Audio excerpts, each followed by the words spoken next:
ನಮಸ್ಕಾರ. News at 1 PM ಗೆ ಸ್ವಾಗತ. ನಾನು ಶ್ರೀಲಕ್ಷ್ಮಿ ರಾಜ್ಕುಮಾರ್. 2019ರ ಕೊನೆಯ ಸೂರ್ಯಗ್ರಹಣವನ್ನ ವಿಶ್ವದ ಎಲ್ಲೆಡೆ ಕಣ್ತುಂಬಿಕೊಳ್ಳಲಾಗಿದೆ. ಬೆಳಗ್ಗೆ 8 ಗಂಟೆ 4 ನಿಮಿಷಕ್ಕೆ ಗ್ರಹಣ ಸ್ಪರ್ಶ ಆಯಿತು. ಸುಮಾರು 11 ಗಂಟೆ 5 ನಿಮಿಷಕ್ಕೆ ಗ್ರಹಣ ಅಂತ್ಯಗೊಂಡಿದೆ. ರಾಜ್ಯದ ಬಹುತೇಕ ಕಡೆಗಳಲ್ಲಿ ಗ್ರಹಣ ಗೋಚರವಾಗಿದೆ. ಯಾವ್ಯಾವ ಊರಿನಲ್ಲಿ ಎಷ್ಟು ಸುಂದರವಾಗಿ ಈ ಗ್ರಹಣದ ದೃಶ್ಯಗಳಿದ್ವು ಅನ್ನೋದನ್ನ ನಮ್ಮ ಸ್ಕ್ರೀನ್ ಮೇಲೆ ನೀವು ನೋಡಬಹುದು.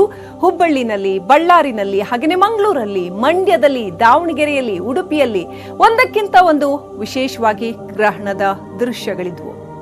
ನಭೋಮಂಡಲದಲ್ಲಿ ಅದ್ಭುತವಾದ ವಿಸ್ಮಯ ಘಟಿಸಿದೆ, ಪ್ರಾಕೃತಿಕ ವಿಸ್ಮಯ ಘಟಿಸಿದೆ. ಅದನ್ನ ರಾಜ್ಯಾದ್ಯಂತ ಜನ ಕಣ್ತುಂಬಿಕೊಂಡಿದ್ದಾರೆ. ರಾಜ್ಯದ ಹಲವು ನಗರಗಳಲ್ಲಿ ಗ್ರಹಣ ಅದ್ಭುತವಾಗಿ ಗೋಚರವಾಗಿದೆ. ಗ್ರಹಣ ಬಿಡ್ತಾ ಇದ್ದಂತಹ ಸಂದರ್ಭದಲ್ಲಿ ಯಾವ ರೀತಿನಲ್ಲಿತ್ತು, ಆ ಬಂಗಾರದ ಬಳೆ ಉಂಟಾಗ್ತಾ ಇದ್ದ ಸಂದರ್ಭದಲ್ಲಿ ಯಾವ ರೀತಿ ಇತ್ತು, ಆರಂಭ ಕಾಲದಲ್ಲಿ ಯಾವ ರೀತಿನಲ್ಲಿ ಇತ್ತು, ಮೋಡ ಮುಸುಕಿದಾಗ ಯಾವ ರೀತಿನಲ್ಲಿತ್ತು, ಸಂಪೂರ್ಣ ಬೆಳಗಾವಿಯಲ್ಲಿ ನೋಡಿ ಎಷ್ಟು ಪ್ರಜ್ವಲಿಸ್ತಾ ಇದ್ದಾನೆ ಸೂರ್ಯ. ಆ ಗ್ರಹಣದ ಸಂದರ್ಭದಲ್ಲೂ ಕೂಡ ಬಹಳ ವಿಶೇಷವಾಗಿ ಕಾಣಿಸ್ತಾ ಇದ್ದಾನೆ. ಅದೇ ರೀತಿ ಕಾರವಾರದಲ್ಲಿ ಅರ್ಧಚಂದ್ರಾಕೃತಿಯಲ್ಲಿ, ಮೈಸೂರಿನಲ್ಲೂ ಕೂಡ ಅರ್ಧಚಂದ್ರಾಕೃತಿಯಲ್ಲಿ, ವಿಜಯಪುರದಲ್ಲೂ ಕೂಡ ಬಹಳ ವಿಶೇಷವಾಗಿ ಕಾಣಿಸ್ಕೊಂಡಿರುವಂಥದ್ದು. ಕೋಲಾರದಲ್ಲೂ ಕೂಡ ಗ್ರಹಣ ಗೋಚರ ಆಯಿತು.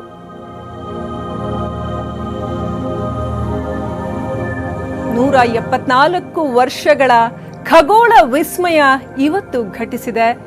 ಭಾರತೀಯರಿಗೆ ಯಾವತ್ತೂ ಕೂಡ ಖಗೋಳಶಾಸ್ತ್ರದ ಬಗ್ಗೆ ಅತ್ಯಂತ ಹೆಚ್ಚಿನ ನಿಖರತೆ ಮತ್ತು ಆಸಕ್ತಿ ಮತ್ತು ಜ್ಞಾನ ಇವು ಮೂರು ಕೂಡ ಇದ್ವು. ಹಾಗಾಗಿ ಯಾವತ್ತೂ ಕೂಡ ನಾವು ಗ್ರಹಣವನ್ನ ಬಹಳ ನಿಖರತೆಯೊಂದಿಗೆ ನೋಡಿದವರು.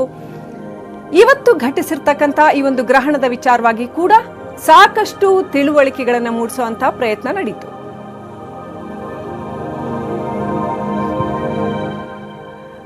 11:40ಕ್ಕೆ ಗ್ರಹಣದ ಮೋಕ್ಷದ ಸಂದರ್ಭದಲ್ಲಿ ಯಾವ ರೀತಿ ಒಂದು ದೃಶ್ಯ ಇತ್ತು ಅನ್ನೋದನ್ನ ನೋಡೋಣ ಬನ್ನಿ. ಗ್ರಹಣ ಬಿಡುಗಡೆ ಆಗ್ತಾ ಇರೋವಾಗ ಇನ್ನೇನು ಗ್ರಹಣ ಮುಗೀತು ಅನ್ನುವಂಥ ಸಂದರ್ಭದಲ್ಲಿ ಹುಬ್ಬಳ್ಳಿನಲ್ಲಿ, ಬಳ್ಳಾರಿನಲ್ಲಿ, ಹಾಗೆಯೇ ಮಂಗಳೂರಲ್ಲಿ, ಮಂಡ್ಯದಲ್ಲಿ ಸ್ವಲ್ಪ ಮೋಡ ಮುಸುಕಿದ ವಾತಾವರಣ ಇತ್ತು. ದಾವಣಗೆರೆನಲ್ಲಿ ಸಂಪೂರ್ಣ ಕಾರ್ಗತ್ತಲಲ್ಲಿ ಹೊಳಿತಾ ಇರುವ, ಪ್ರಜ್ವಲಿಸ್ತಾ ಇರುವ ಚಂದ್ರನ ಹಾಗೆ ಇವತ್ತು ಸೂರ್ಯ ಕಂಡಿದ್ದು ಬಹಳ ಬಹಳ ವಿಶೇಷ. ಉಡುಪಿನಲ್ಲಿ ಯಾವ ರೀತಿಯಲ್ಲಿ ಇತ್ತು, ಹಾಗೆಯೇ ದಾವಣಗೆರೆಯಲ್ಲಿ ಮೋಕ್ಷ ಕಾಲದಲ್ಲಿ ಇನ್ನೇನು ಗ್ರಹಣ ಮುಗೀತಾ ಬಂತು ಅನ್ನುವಂಥ ದೃಶ್ಯಗಳು.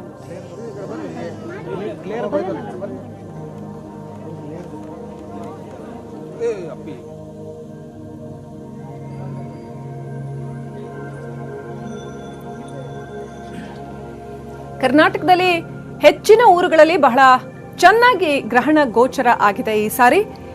ಕೆಲವು ಕಡೆ ಮೌಢ್ಯ ಕಂಡು ಬಂದರೂ ಕೂಡ ನಾವು ಭಾರತೀಯರು ಯಾವತ್ತೂ ಕೂಡ ಗ್ರಹಣಗಳ ಬಗ್ಗೆ ಅತ್ಯಂತ ನಿಖರವಾದ ಜ್ಞಾನವನ್ನು ಹೊಂದಿದ್ದಂಥವರು. ಬಹಳ ಬಹಳ ವರ್ಷಗಳಿಂದ, ಸಾವಿರಾರು ವರ್ಷಗಳಿಂದ ಗ್ರಹಣದ ದಿನಾಂಕ, ಗ್ರಹಣದ ಸ್ವರೂಪ ಎಲ್ಲವನ್ನು ಕೂಡ ಹೇಳ್ತಾ ಬರುವಂಥ ವಿಜ್ಞಾನ ನಮ್ಮಲ್ಲಿತ್ತು. ಆ ಥರದ ದೃಶ್ಯಗಳು ಇವತ್ತು ಕೂಡ ಕರ್ನಾಟಕದ ಹಲವೆಡೆ ಟೆಲಿಸ್ಕೋಪ್ ಮುಖಾಂತರ ನೋಡೋದಕ್ಕೆ ಲಭ್ಯ ಇದ್ವು.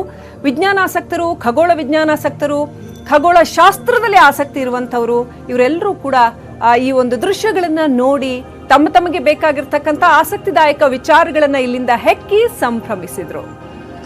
ಒಟ್ಟಿನಲ್ಲಿ ಅದು ಎಲ್ರಿಗೂ ಕೂಡ ಕಣ್ಮನ ತಳ್ಳಿಸುವಂತಹ ಒಂದು ದೃಶ್ಯ ಆಗಿತ್ತು. ಅಷ್ಟೇ ಅಲ್ಲ, ಖಗೋಳ ಕೌತುಕ ಇನ್ನಷ್ಟು ಪ್ರಶ್ನೆಗಳನ್ನ ಮನಸ್ಸಿನಲ್ಲಿ ಮೂಡಿಸೋ ಹಾಗಿತ್ತು. ಮೈಸೂರು, ವಿಜಯಪುರದಲ್ಲಿ ನೋಡಿ ಆ ಮೋಡ ಮುಸುಕಿದ ವಾತಾವರಣದಲ್ಲಿ ಯಾವುದೋ ಒಂದು ಕಲಾವಿದನ ಚಿತ್ರದ ಹಾಗೆ ಕಂಡು ಬಂದಿದೆ ಗ್ರಹಣ. ಚಿಕ್ಕಬಳ್ಳಾಪುರದಲ್ಲಿ ಅತ್ಯಂತ ಸ್ಪಷ್ಟವಾಗಿ ಹೊಳಿತಾ ಇರ್ತಕ್ಕಂಥ ಸೂರ್ಯ. ಆದ್ರೆ ಕತ್ತಲಲ್ಲಿ ಸೂರ್ಯ ಹೊಳೆಯೋದು ಹೇಗೆ ಅಂತ ಯಾರಾದ್ರೂ ಕೇಳಿದ್ರೆ ಚಿಕ್ಕಬಳ್ಳಾಪುರದ ದೃಶ್ಯನ ನೋಡ್ಬೋದು. ಕತ್ತಲಲ್ಲಿ ಸೂರ್ಯ ಹೊಳಿತಾನ ಅಂದ್ರೆ ಹೇಗೆ ಅಂತ 174 ವರ್ಷಗಳ ನಂತರ ಈ ಒಂದು ಖಗೋಳ ವಿಸ್ಮಯ ತೋರಿಸಿಕೊಟ್ಟಿದೆ. ಏನೂ ಆಗಬಹುದು ಖಗೋಳದಲ್ಲಿ. ಮನುಷ್ಯನ ಅರಿವಿಗೆ ನಿಲುಕದ, ಮನುಷ್ಯನ ತರ್ಕಕ್ಕೆ ನಿಲುಕದ, ಮನುಷ್ಯನ ಜ್ಞಾನದ ವ್ಯಾಪ್ತಿಯ ಆಚೆ ಇರುವಂತಹ ನೂರಾರು ಸಂಗತಿಗಳು ಘಟಿಸ್ತಾ ಇರುತ್ತೆ. ಇವತ್ತು ಘಟಿಸಿರ್ತಕ್ಕಂಥ ಶತಮಾನದ ಕೌತುಕ ಸೂರ್ಯಗ್ರಹಣ ಆ ಥರದ ಒಂದು ವಿಸ್ಮಯ.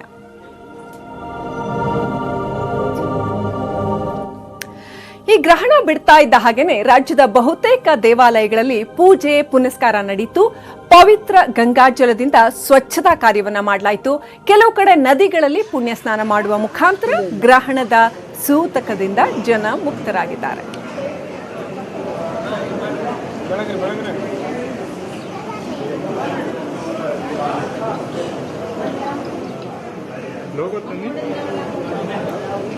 ಒಂದು ಕಡೆ ಬೆಂಗಳೂರಿನಲ್ಲಿ ದೇವಾಲಯಗಳನ್ನ ಸ್ವಚ್ಛ ಮಾಡ್ತಾ ಇರ್ತಕ್ಕಂಥದ್ದು, ಗವಿಗಂಗಾಧರೇಶ್ವರ ದೇವಸ್ಥಾನವನ್ನು ಸ್ವಚ್ಛ ಮಾಡ್ತಾ ಇರುವಂಥ ದೃಶ್ಯ ನೋಡ್ತಾ ಇದ್ರಿ ಗ್ರಹಣ ಮುಗಿದ ನಂತರದಲ್ಲಿ. ಆನಂತರ ಇನ್ನೊಂದು ದೃಶ್ಯ ಉಡುಪಿಯ ದೃಶ್ಯವನ್ನು ನೋಡ್ತಾ ಇದ್ದೀರಿ. ಕೊನೆಯ ದೃಶ್ಯ ಉಡುಪಿನಲ್ಲಿ ಯಾವ ರೀತಿ ಗ್ರಹಣ ಕಾಲದ ನಂತರ ರಾಕ್ಷಸ ಶೆಟ್ಟಿ ದೇವಸ್ಥಾನಕ್ಕೆ ಭೇಟಿ ಕೊಟ್ಟಿದ್ದಂತಹ ದೃಶ್ಯ. ಹಲವು ದೇವಸ್ಥಾನಗಳಲ್ಲಿ ಯಾವ ರೀತಿ ಸ್ವಚ್ಛತಾ ಕಾರ್ಯ ಮಾಡಿಕೊಳ್ಳಲಾಯಿತು, ಅನಂತರ ಶುದ್ಧಿ ಕಾರ್ಯ ಮಾಡಿಕೊಳ್ಳಲಾಗುತ್ತೆ, ಅನಂತರ ಆಗಮಶಾಸ್ತ್ರದ ನಿಯಮಗಳ ಅನುಸಾರವಾಗಿ ದೇವರ ಪೂಜೆಯನ್ನು ಮತ್ತೊಮ್ಮೆ ನೆರವೇರಿಸಲಾಗುತ್ತೆ. ಆಗಮಶಾಸ್ತ್ರದಲ್ಲಿ ಗ್ರಹಣದ ವಿಚಾರಕ್ಕೆ ಬಹಳ ಬಹಳ ಮಹತ್ವ ಇದೆ. ಅದರದ್ದೇ ಆದಂತಹ ನಿಖರವಾದ ಆಚರಣೆಗಳನ್ನು ಸಾವಿರಾರು ವರ್ಷಗಳಿಂದ ಕೂಡ ಹೇಳಿಕೊಂಡು ಬರಲಾಗಿದೆ. ಸೊ ಆ ಆಚರಣೆಗಳ ಪ್ರಕಾರನೇ ಇವತ್ತು ರಾಜ್ಯದ ಅನೇಕ ದೇವಸ್ಥಾನಗಳಲ್ಲಿ ಆಗಮಶಾಸ್ತ್ರದ ಆಚರಣೆಗಳನ್ನು ನಡೆಸಲಾಯಿತು. ಗ್ರಹಣದ ಸಂದರ್ಭದಲ್ಲಿ ಪೂಜೆ ನಿಷಿದ್ಧ ಮತ್ತು ಗ್ರಹಣದ ಸಂದರ್ಭದಲ್ಲಿ ಯಾವ ರೀತಿ ದೇವಸ್ಥಾನಗಳಲ್ಲಿ ಒಂದು ಆಚಾರ ವಿಚಾರಗಳನ್ನು ಇಟ್ಕೋಬೇಕಾಗತ್ತೆ ಅದನ್ನೆಲ್ಲ ಮಾಡಲಾಯಿತು. ಈಗ ಗ್ರಹಣದ ನಂತರ ಮತ್ತೊಮ್ಮೆ ದೇವರನ್ನ ಶುದ್ಧ ಮಾಡಿ ತಾವು ಕೂಡ ಸ್ವತಃ ಶುದ್ಧರಾಗಿ ಪರಿಶುದ್ಧರಾಗಿ ಸ್ನಾನ ಮಾಡಿ ದೇವರಿಗೆ ಪೂಜೆ ಮಾಡಿ ದೇವರ ದರ್ಶನ ಮಾಡಿ ಜನಗಳು ಕೂಡ ಪುನೀತರಾಗ್ತಾ ಇದ್ದಾರೆ.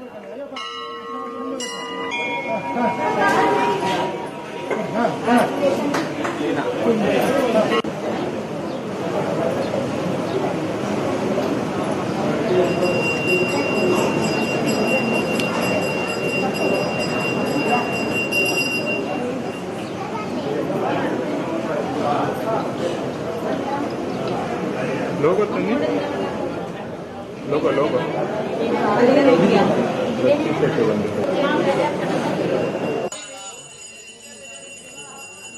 ಕೊನೆಯದಾಗಿ ಮಂತ್ರಾಲಯದಲ್ಲಿ ಯಾವ ರೀತಿ ಹೋಮ ಹವನಗಳನ್ನು ನಡೆಸಲಾಯಿತು ಅನ್ನೋದನ್ನು ನೋಡ್ತಾ ಇದ್ದೀರಿ.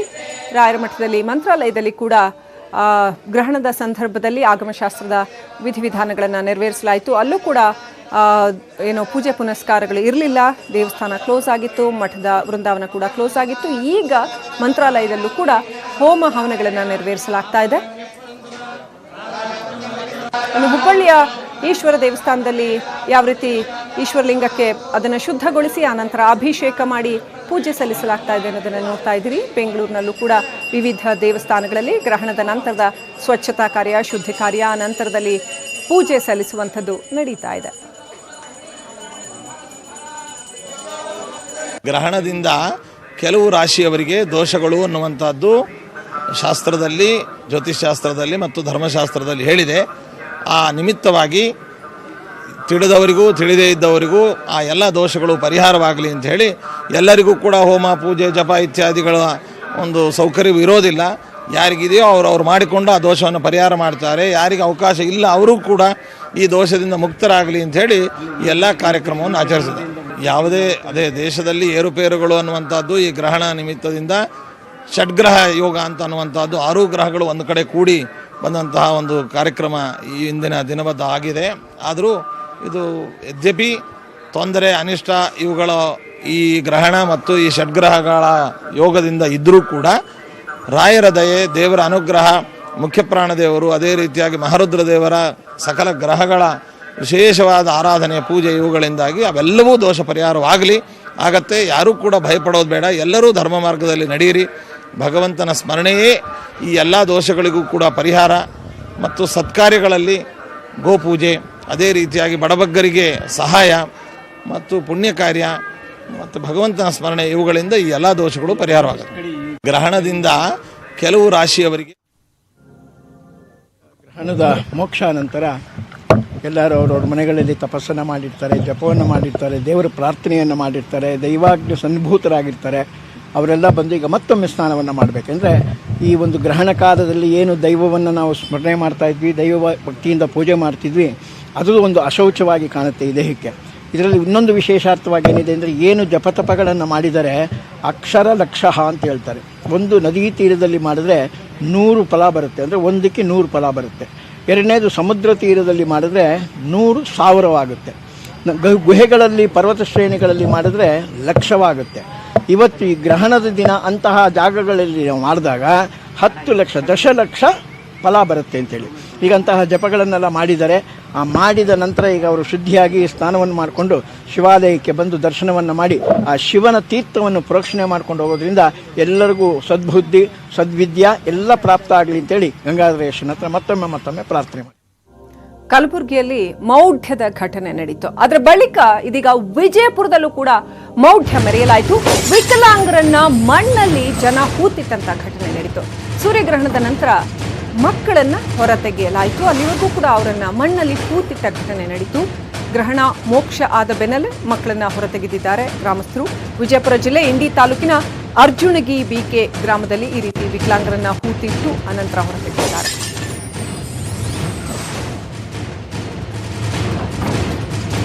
ಸೊ ಮೌಢ್ಯವನ್ನು ಆಚರಣೆ ಮಾಡಿ ಅಂತ ಯಾರು ಕೂಡ ಹೇಳೋದಿಲ್ಲ. ಈ ರೀತಿ ಮಕ್ಕಳನ್ನೆಲ್ಲ ಹೂತಿಟ್ರೆ ಅಥವಾ ಇನ್ನೇನೇನೋ ಮೌಢ್ಯದ ಆಚರಣೆಗಳಿಗೆ ಯಾರು ಕೂಡ ಬೆಂಬಲಿಸಬಾರದು. ಇದು ತಪ್ಪು ಅನ್ನೋದು ಪ್ರತಿಯೊಬ್ಬರಿಗೂ ಕೂಡ ಗೊತ್ತಾಗಬೇಕು. ಯಾರೋ ಹೇಳಿದ್ರು ಅಂತ ವಿಕಲಾಂಗರನ್ನ ಮಣ್ಣಲ್ಲಿ, ಕಸದಲ್ಲಿ, ತಿಪ್ಪೆಯಲ್ಲಿ ಹೂತಿಡುವಂಥದ್ದು ನಿಜಕ್ಕೂ ಮೌಢ್ಯ. 21ನೇ ಶತಮಾನದಲ್ಲೂ ಕೂಡ ನಾವು ಇದನ್ನೆಲ್ಲ ಪಾಲಿಸ್ತಾ ಇದ್ದೀವಿ ಭಾರತದಲ್ಲಿ ಅಂದ್ರೆ ನಮಗೆ ನಾಚಿಕೆ ಆಗುತ್ತೆ. ಆ ಥರದ ಒಂದು ಮೌಢ್ಯ ವಿಜಯಪುರ ಮತ್ತು ಕಲಬುರಗಿಯಲ್ಲಿ ಕಂಡು ಬಂದಿದೆ. ಗ್ರಹಣ ಇವರ ಬುದ್ಧಿಗಳಿಗೆ ಹಿಡಿದಂತ ಗ್ರಹಣ ಅಂತ ಹೇಳ್ಬೇಕು. ಇದನ್ನ ಇವರ ಜ್ಞಾನಕ್ಕೆ, ವಿವೇಚನೆಗೆ ಹಿಡಿದಿರ್ತಕ್ಕಂಥ ಗ್ರಹಣ ಅಂತ ಹೇಳ್ಬೇಕು. ಹೀಗೆಲ್ಲ ಮಾಡಿದ್ರೆ ಹುಷಾರಾಗುತ್ತೆ ಅಂತ ಯಾರು ಹೇಳಿದ್ದಾರೆ? ಯಾವ ಅಧಿಕೃತತೆ ಇದೆ? ಯಾಕೆ ಹೀಗೆ ಮಾಡ್ತಾರೋ? ಜನ ಗಾಳಿ ಸುದ್ದಿಗಳನ್ನ ನಂಬ್ಕೊಂಡು, ಯಾರೋ ಹೋಗೋರು ಬರೋರು ಹೇಳೋರನ್ನ ನಂಬ್ಕೊಂಡು ಈ ತರ ಎಲ್ಲ ಮಾಡೋದು ನಿಜಕ್ಕೂ ಮೌಢ್ಯದ ಪರಮಾವಧಿ.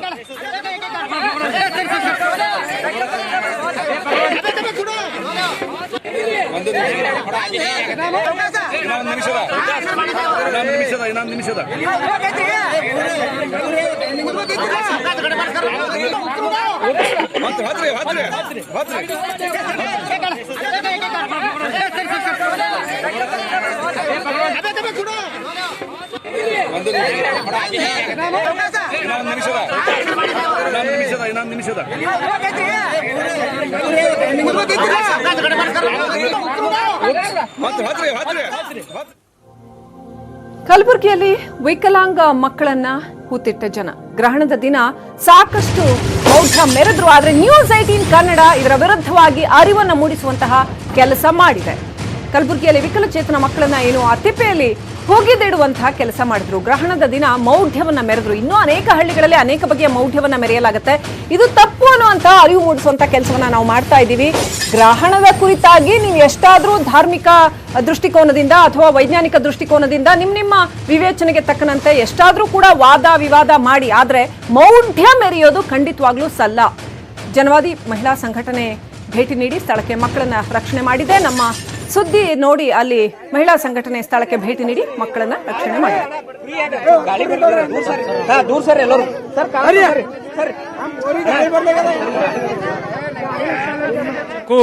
ಬಹಳ ನೋವಿನ ಸಂಗತಿ. ಯಾಕಂದ್ರೆ ಇವತ್ತು ಸಾಕಷ್ಟು ನಾವೆಲ್ಲ ವಿಜ್ಞಾನ ತಂತ್ರಜ್ಞಾನದಲ್ಲಿ ಬದಲಾವಣೆ ಪ್ರಗತಿ ಹೊಂದಿದ್ರು ಕೂಡ ಇಂಥ ಒಂದು ಮೌಢ್ಯವನ್ನ ಆಚರಿಸುವಂಥದ್ದು ಇದು ಸರಿಯಲ್ಲ.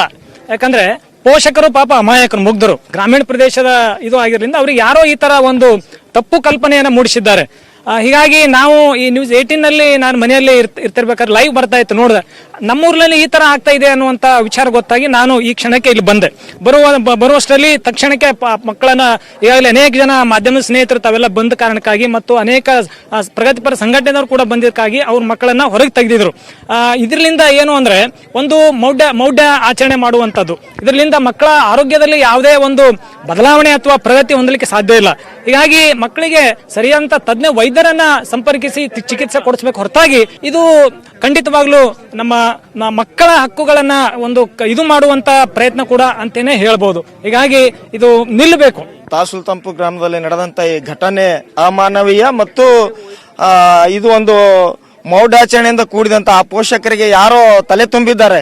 ಈ ರೀತಿ ಮಾಡೋದ್ರಿಂದ ನಿಮ್ಮ ಮಕ್ಕಳಿಗೆ ಏನು ಪೋಲಿಯೋದಿಂದ ಆದಂತ ಒಂದು ಕೈಕಾಲುಗಳನ್ನು ಸೀದಾ ಆಗ್ತಾವ ಅನ್ನೋ ಒಂದು ಮೂಢನಂಬಿಕೆನ ಅವ್ರ ತಲೆಯಲ್ಲಿ ಹೋಗಿಸಿದ್ದಾರೆ. ಈ ಘಟನೆ ಮರುಕಳಿಸಿದ್ದು ನಮಗೆ ತುಂಬಾ ದುರದೃಷ್ಟಕರ.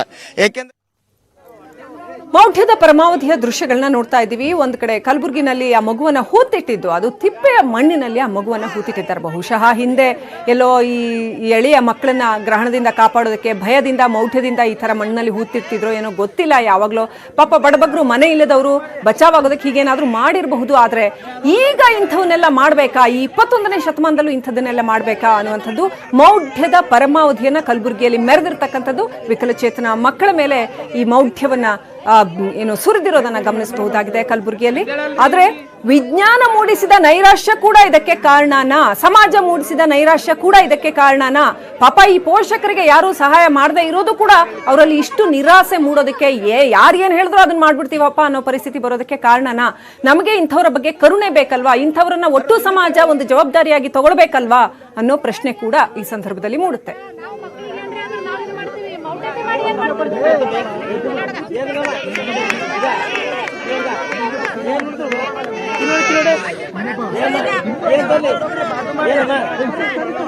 ಆಧುನಿಕತೆ ಈ ಜನರಿಗೆ ಆರೋಗ್ಯವನ್ನ ತಂದುಕೊಟ್ಟಿದ್ದೇ ಹೌದಾದಲ್ಲಿ, ಆಧುನಿಕತೆ ಈ ಜನರ ಮನಸ್ಸುಗಳಿಗೆ ಸಮಾಧಾನ ತಂದುಕೊಟ್ಟಿದ್ದೇ ಹೌದಾದಲ್ಲಿ ಇಂಥ ಮೌಢ್ಯಕ್ಕೆ ಇವರು ಬಲಿ ಆಗ್ತಿರ್ಲಿಲ್ಲ ಅಂತ ಅನ್ಸುತ್ತೆ.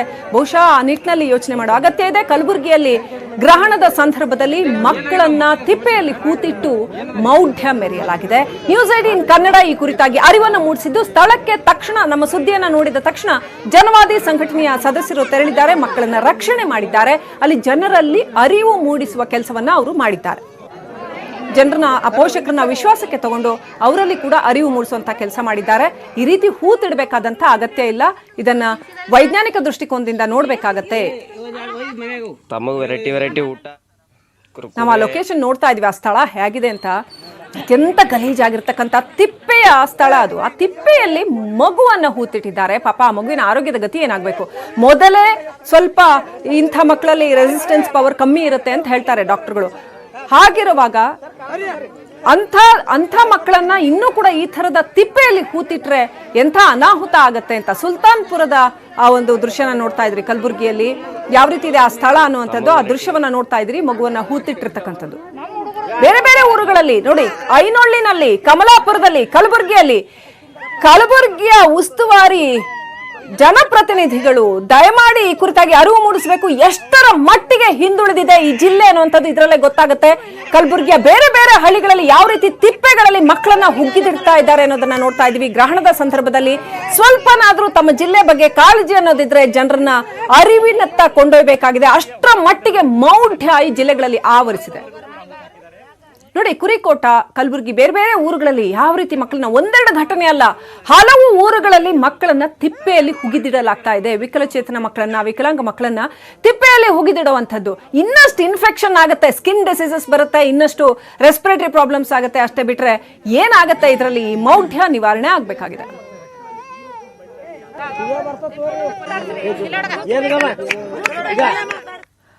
ಇನ್ನಷ್ಟು ಅಪ್ಡೇಟ್ಸ್ ನೋಡೋಣ ಚಿಕ್ಕ ಬ್ರೇಕ್ನ ನಂತರ.